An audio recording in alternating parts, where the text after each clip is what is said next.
Welcome to Fostering Bridges, a podcast dedicated to uplifting, supporting, and empowering foster, adoptive, and kinship parents. Well, today I have the joy of visiting with Dolores Price. And Dolores, about 4 years ago, went from a household of 2 to a household of 6 within about 48 hours. And we just want to hear that story, Dolores. So tell us about you and Hunter. What should we know about this couple who went from 2 to 6 overnight, basically? This crazy couple. Well,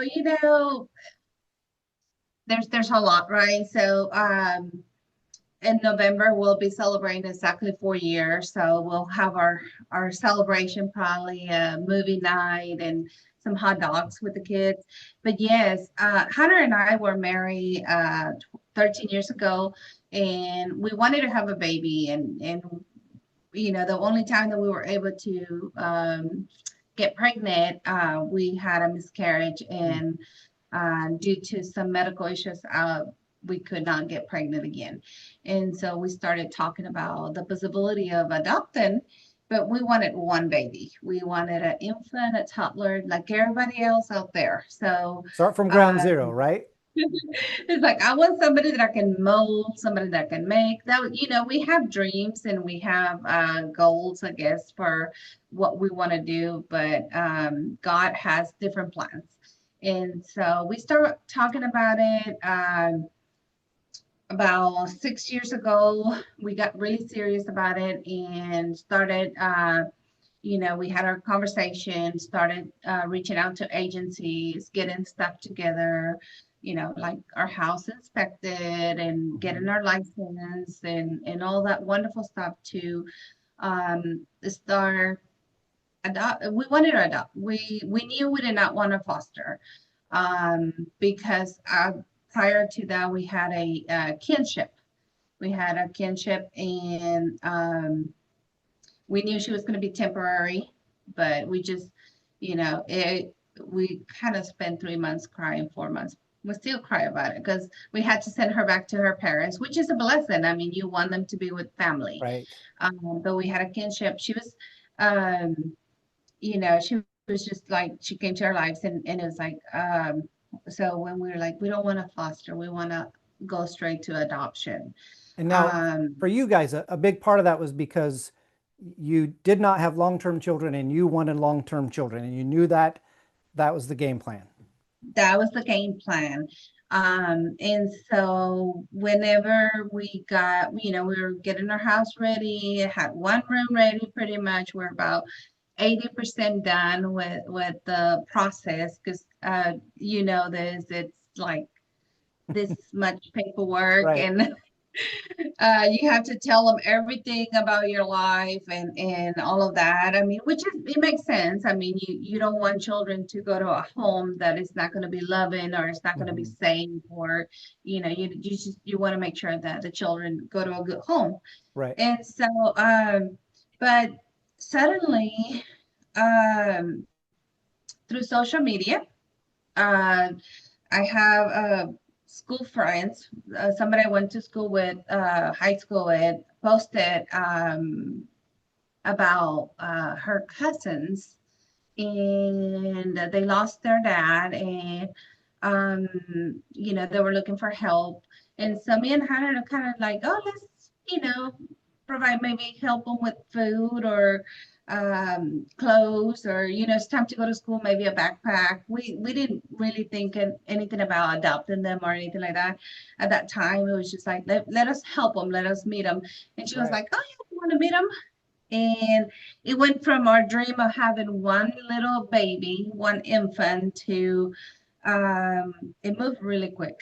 Like within a week we had 4 almost teenagers living with us. So you're thinking one baby straight to adoption. Now, had you already finalized your home study? Had you been signed off on by child welfare? So we were about 80% done. Okay, so not even done. It's not done. And poof, No. in 1 week you have 4 preteen and teens. Yes. like So overnight, like literally. Um, I I just but can't imagine that. Well, I mean, I can. I've met your children. I've met you. I mean, I can imagine it, but I can't imagine that feeling and that emotion and the stress and excitement and all of that at once. Tell me, how did you everything. guys agree on that? Just but tell me between you and Hunter, what like which one of you said this is a good idea first? So baby girl, our youngest, our only girl, the their cousin, this relative of them, said, "Do you want to keep them for the weekend? Do you want to keep her for the weekend? The family she's staying, they're going on vacation, and kind of." She's not included in the vacation, so she needs a home to stay for the weekend.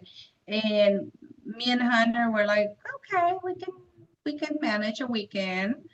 Um, and so it was a Friday after school, well, late, Friday late evening actually. And they brought her to the house, and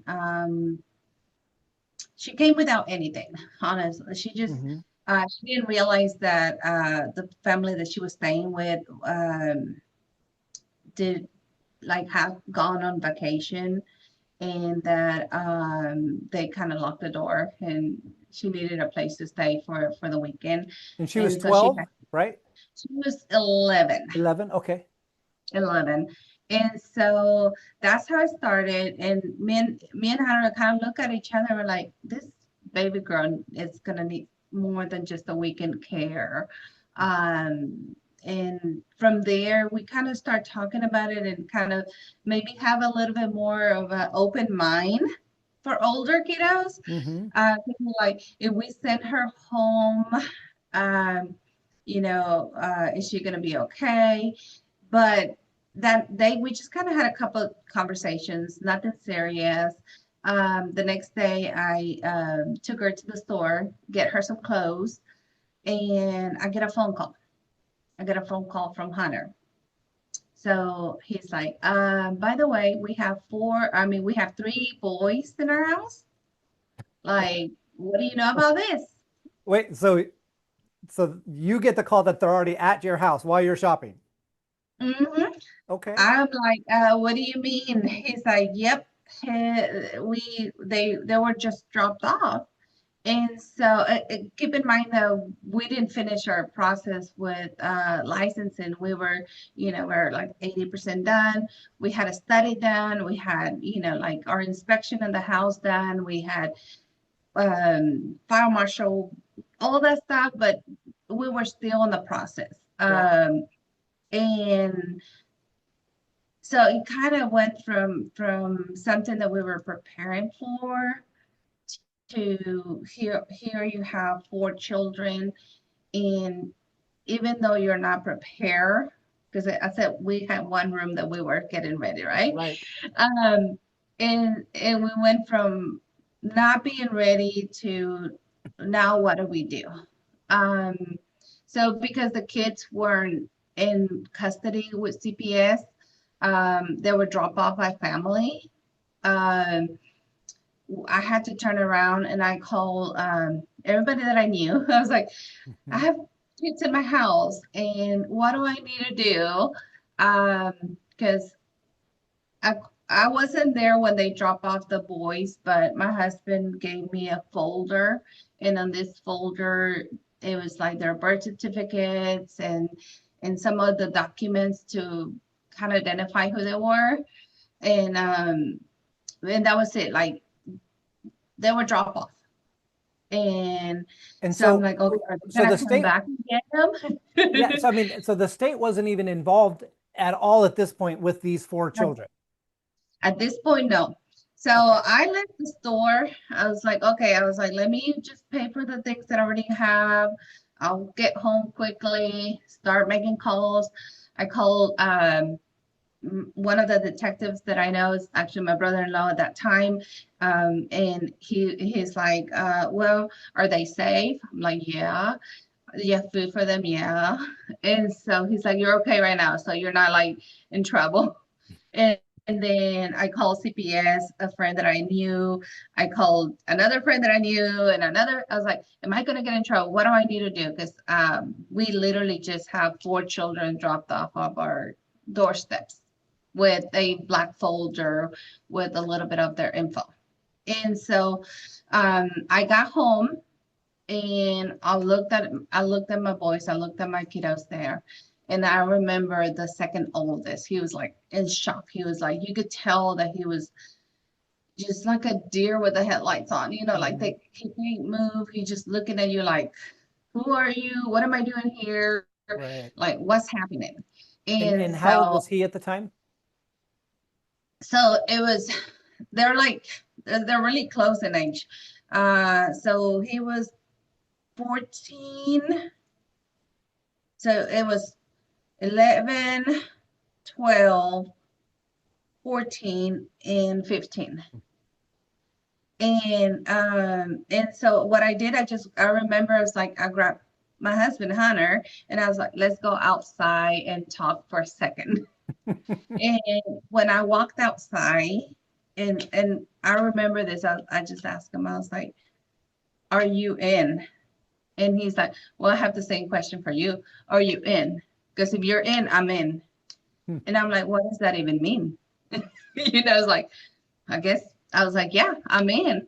I was like, because my other choice was to, according to my friends that I had already called, they're like, okay, so if you don't know who they are, and I was like, well, I don't know anything at this point. I was like, but they were just dropped off with documents here.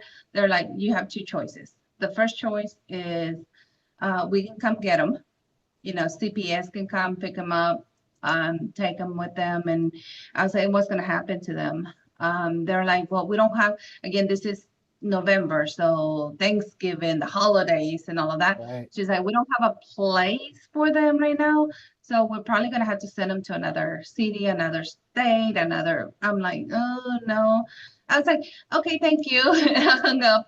And so I was like, I'm not in trouble this time with them because I'm like trying to call everybody and trying to get their advice. And so when my husband and he said that he was in, and then I said that I was in, the next thing that we did was contact an attorney.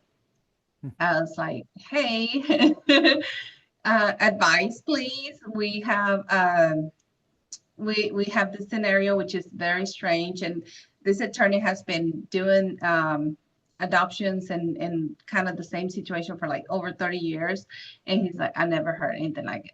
Wow. Well, I have all of this right here, and if we send them with CPS, we don't know what's going to happen to them, and we don't know if we're going to be able to get them back or not.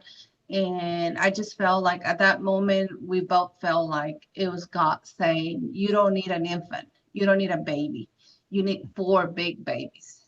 You need to I don't think it was me and Hunter. I think he was using us. God was using us to make sure that those children were safe. Right. And so we're like, let's kind of take a step back. What do you want us to do, God? If you want us to like get this, adopt them or take care of them, however, like help us, walk with us, show us people, connect us to people. We started praying and things just started falling in place. I mean, I was very lucky that I have gone through, that I have met several people that knew about the foster system, knew about some of the brokenness on the homes and everything. And we were very lucky to get the attorney we got. He understood and start helping us. And I mean, so we never did finish our process with a licensing rep. Like we never finished. We kind of stay there 80%. We have to switch From like gears. 80% to 360 or something, right? So I'm like, so we had to turn our shift to, okay, now we didn't even know what to call it. And so it's like, Right. what do we call this? And so it went from, the question that we would get asked, it was, are they safe? Are you able to provide for them? Like can you Hmm. provide food, shelter, the basics? And so we were like, yes, and it's just the next day, one of the organizations that they're connected with Foster and Bridges as Foster and Collective, they brought us beds and help us set them up. And I remember my youngest boy saying, "So are we not guests in your house?" And I'm like, "No, you're not a guest in my house. This is our home." And so from that day on, we made a big effort because it was hard. It was very hard. I'm not gonna, deny Right. that. We went from, because I mean, you mentioned it was just two of us. It was my Right. husband and he used to travel a lot. So a lot of time it was just me at the house. And so then for like having the house for myself and just me and my husband to now we have four more people. And so it's like, no, it's our home. And you know, we're believers. So we pray. And every step of the way, I mean, it was challenging, but we have people that loved on us, that was supported us, and then we knew that we could not send them anywhere else. We knew that we had to um, do something to make sure that they stay with us.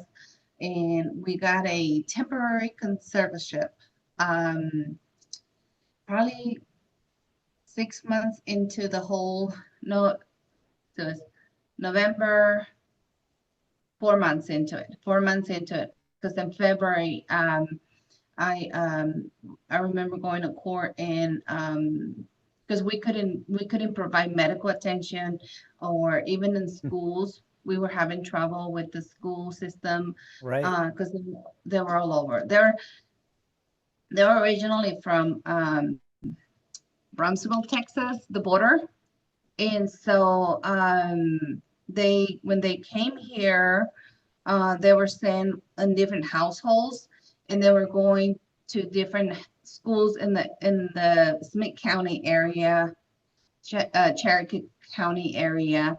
So they were separated. They were all separated, and so it was hard to, we have to work and then we had to drive to go take them to school, pick them up, and we couldn't sign any documents because we didn't have, we were, just Right. providing a shelter for them at that point.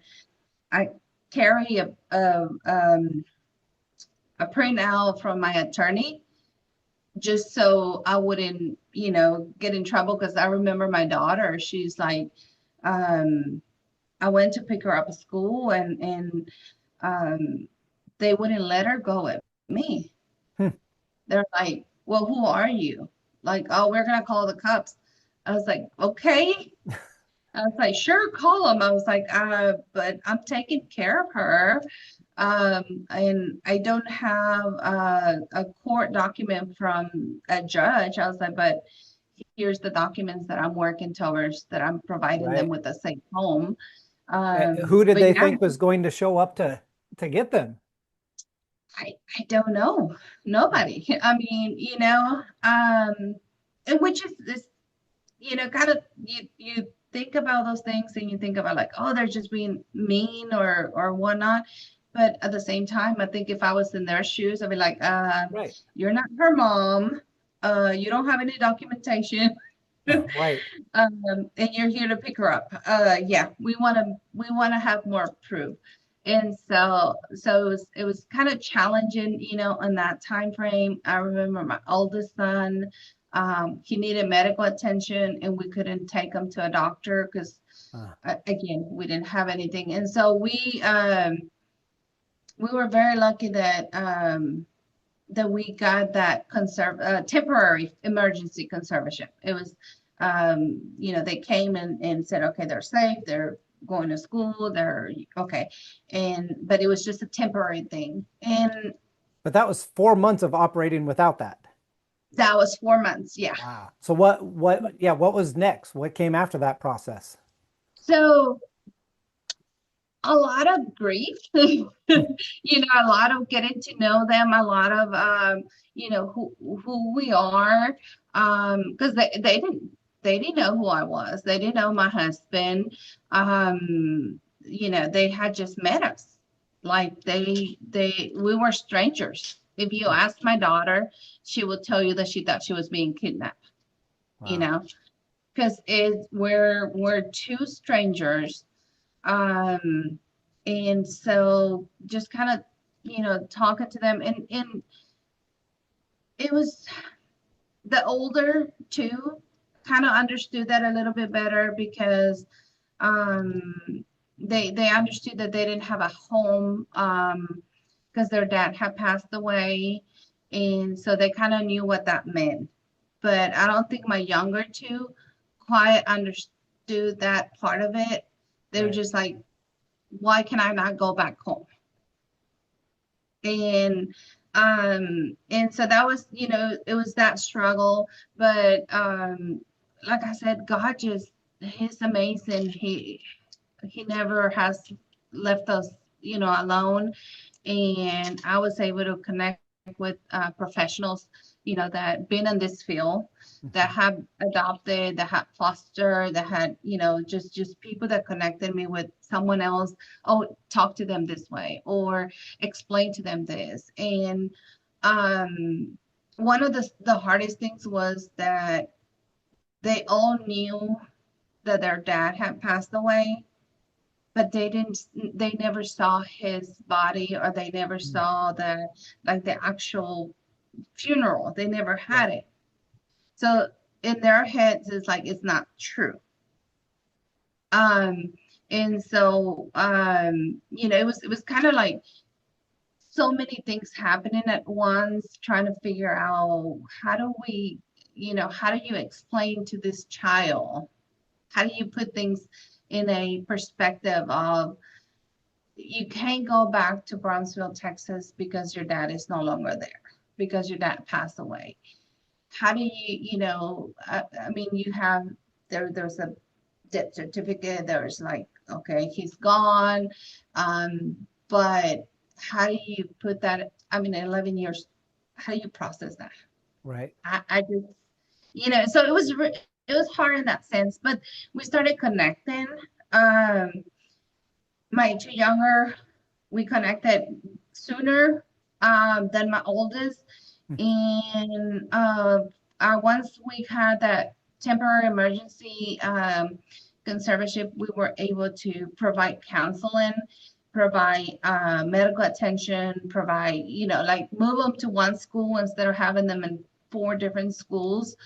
We were able to provide those things. And at the same time, the family that had dropped them off at my house, I try to reach out to them and say, like, you guys come and talk to my kids, because they were mine from the moment that we said Right. we were in. I was like, they're my kids, okay? They're not gonna. And so I was like, come talk to them, come have dinner with them. Um, and they didn't as much, but once in a while, like they would reach out. And so it's like, I don't want my kids to think um anything outside the norm, like which I didn't even know what the norm was at that point. We didn't know. But we're like, here's our phone number, here's our address. This is, even though, this is like your nephew, this is your niece, once in a while, if you can, just come over and have dinner, or give them a call. So just kind Right. of make them feel comfortable that, hey, there's still someone out there that you can connect with, that Um, but at the end, I mean, I end up learning that they didn't even know who they are, Mm. because they live in Brownsville, the family members here in Tech and Tyler,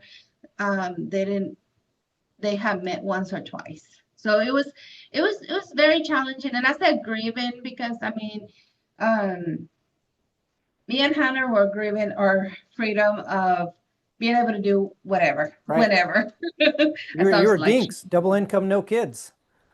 exactly. Yeah. So we were able to do that. To now, we don't exist anymore, right? Like our Right. task is the children, make sure that they're okay. Yeah. And so we kind of we were like, okay, so we're co-workers.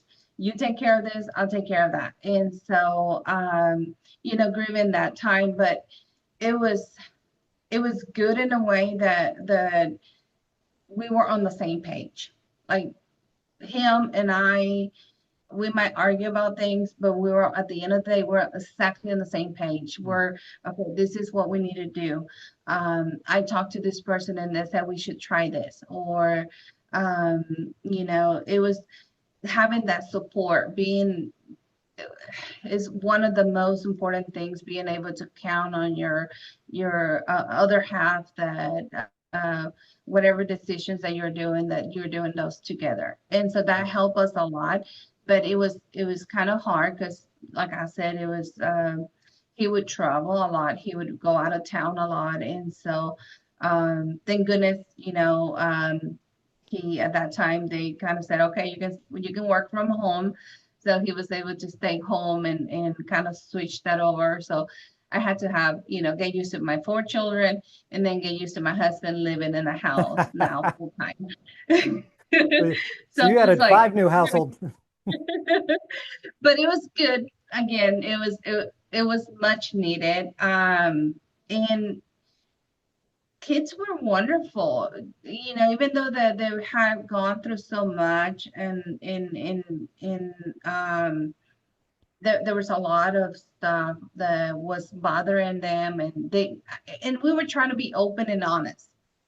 And that's the one thing I remember sitting down and talking to them, said, we're going to tell you everything that is happening. If you have a question, please ask. Yeah. If you don't understand, please ask. If I'm not explaining myself, please ask again. And maybe I can find someone else that can talk to you about it and maybe explaining it with a different perspective. And so we try to be as open as possible um, every single step on the way. After a while, the judge, we had to go back to court because we had that temporary emergency conservatorship. And so we had to appeal it to make it more of a forever conservatorship.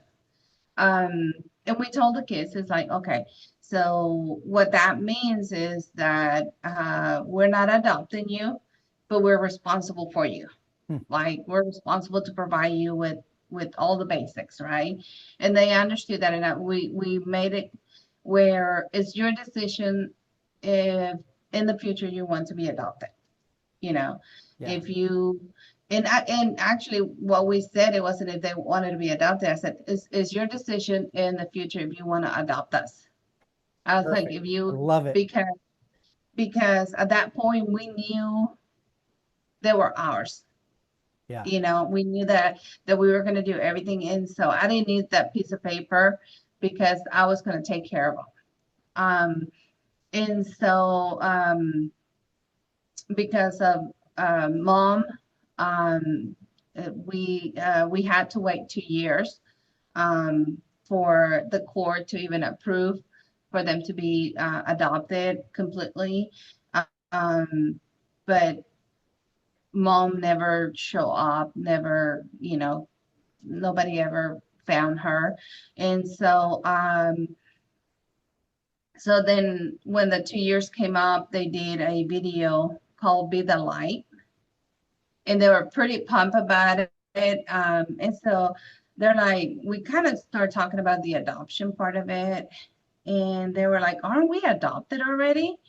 Hmm. I was like, no. I was like, you're my kid, you're my son, you're my daughter, but you are, we just have a conservatorship where we are responsible for you until, you turn 18 or until you take care of yourself. And they're like, we're like, well, do you want to be adopted? They're like, well, duh. And so then we switched from temporary conservatorship to the adoption, which that happened April of last year. Wow. And I mean, so we went from two to a house full. We're very blessed. As you know, I mean, they're really good kids. They are. They're amazing. I just I don't think I taught them anything. I think they taught me how to live a different type of life, really, truly. They had a good faith foundation. Um, and so I tell my daughter, I was like, I think you know more about the Bible than me. Because she was and that was her way of protecting herself and everything. She was always reading the Bible, and so they had a really good foundation, and they believe in God, and I think that helped make that relationship work. And then Hunter and I decided that we were gonna make we weren't gonna make them go to our church, or the church that we were going to. We were going to church shop, and where we all can feel like a family in the house, and that house where you can go pray. And so I think that helped a lot. I think that helped a lot, that we made them be part of every decision that we had to make. So they decided the adoption. They decided what church we were going to go. We wanted to make sure that the church, we weren't just going to go to any church, because we want to make sure that the values and everything were aligned with what we Right. believe, right? But they had a lot of freedom, on the things that they wanted to do. And um, I cannot be more proud of my kids. I mean, my oldest graduated already. He's attending TJC. Um, and when he came to us, he didn't even know how to spell his name, you know? Wow. And so for him to graduate high school, and he graduated with honors, I mean, just amazing. And then I have my other three that are in high school, and all of them are taking college courses, and they have a good um, faith foundation, and they are wanting to help others. That's what I love about them. Dolores, a moment ago, you said you don't know if you've taught them anything, but they've taught you all sorts of things. I've watched you with them, and I guarantee you that you and Hunter have taught them what it means to love sacrificially and to love unconditionally. And so I want to say thank you for doing that. One last thing I want to ask you, going all the way back to you guys were both all in on a baby and starting from ground zero. And then with a couple hours worth of notice, you went all in on 4 preteen and teenagers that you didn't know and you hadn't even been certified yet. What would you say to folks who were in similar situations as you guys were, who wanted to have their own biological children? God closed that door, and they are now seeking other routes. What would you say to those people based off of your experience? Um, they said when one door closes, another one opens. And probably that was what's going on with us, is that the door for having a baby, an infant, didn't open, but the door for having the opportunity to help raise and love 4 kiddos that are, teens and preteens. Um, I would just say to someone, be open, be open-minded to the opportunity, listen to God.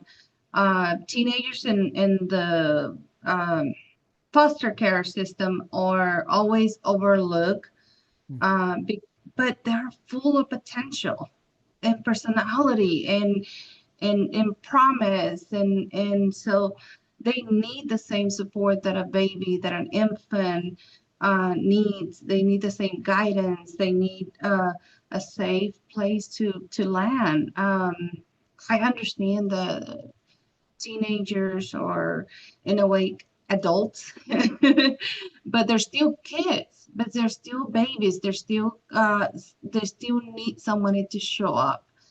I was talking to one of my kiddos, and they're like, they think that we spoil them. They think that we give them, and we don't.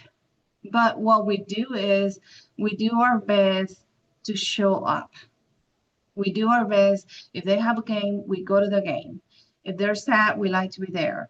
I mean, the other night I was in the living room holding my 16-year-old because he was down and he needed to be whole. And so I'm like right there at 10 p.m., so you need to be open to listen to them, because it might be something tiny for us grown-ups, but for them it might mean the world. And so just being there, showing up, listening to them, and be consistent. That's one thing that is very important, is if you change your answers often, it's not going to work. The same answer has to be given to them always, so that way they can understand that there's like discipline, and that there's expectations. And this is one thing that I personally love, and we use a lot, me and Hunter use a lot, is that just because they're older and they're kind of, you think that they're already is like they know what they want.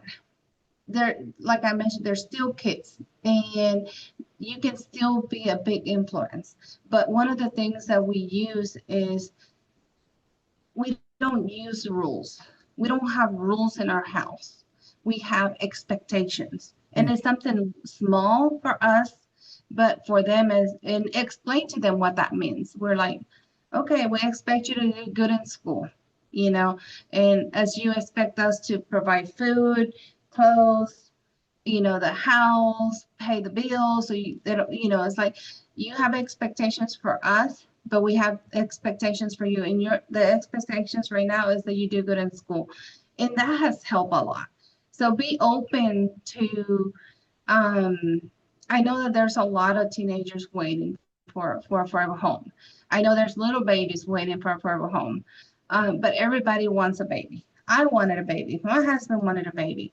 And the more that we have gotten involved with the foster system and the adoption and all of this, we have learned that 1% out of the teens get adopted. What's going to happen to the rest of them? They're going to age out. They're going to end up, look at the jail numbers. What kind of people are in there? Is not the people that had mom and dad guiding them. It's the people that didn't have a mom, or didn't have a dad, or didn't have parents, period. And so we want to make sure that we show up for them and we provide for them. And I would do it again. I mean, I would definitely do it again, and in a heartbeat. And it wasn't us when we agreed to do this. I think it was God has a plan for us. And so I don't know if he's going to be like, hey, here's 3 more, or here's, another one. But for right now, I know that that was the best decision that we have ever done as a couple. I love it. So perfection was not needed, but presence was. Exactly. Thank you for tuning in to another episode of Fostering Bridges.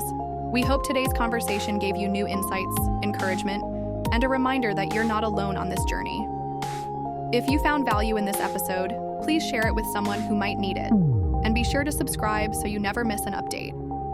Remember, building bridges in our families, our communities, and ourselves is a continuous journey. Until next time, take care and keep fostering those bridges.